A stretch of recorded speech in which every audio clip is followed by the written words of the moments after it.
Joining us now from Madison in Wisconsin is Wisconsin Governor Scott Walker. Governor, good morning.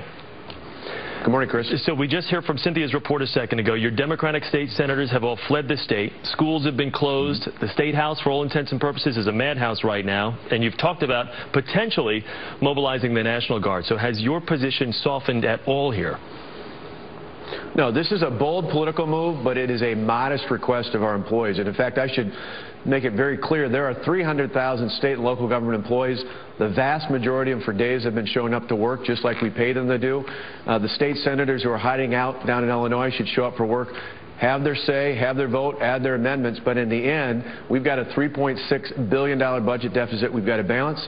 And I think for most people in the middle class outside of government, they understand what we're asking for is still a lot less than what most of our average taxpayers are paying. You say this is a modest request. Now, some state workers have been hit harder than others. Your teachers union, which votes Democratic under normal circumstances, hit very hard, yet your police, state trooper, firemen unions, who all supported and endorsed you, did not get touched in any of this. And why is that? Well, Chris, it actually is not true. There are 314 fire and police unions in the state. 4 of them endorsed me. All the rest endorsed my opponent. For us, it's simple. We cannot compromise for 1 minute public safety in this state. We've seen what's happened, unfortunately, with a number of our schools.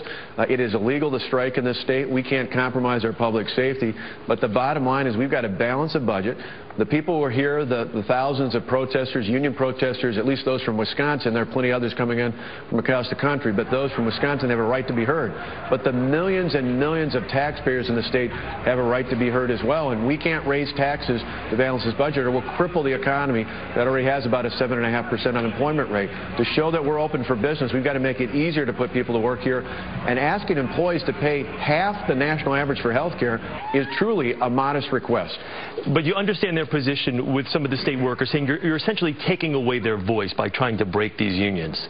Do you understand that, correct? No, Wisconsin has the strongest civil service protection system in the country. It was there several generations before any collective bargaining was ever approved in this state.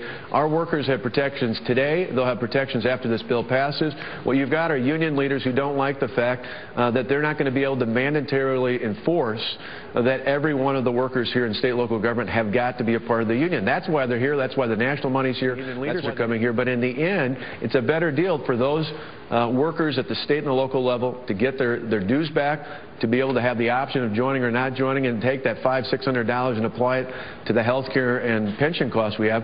I toured manufacturing plants all across the state this week.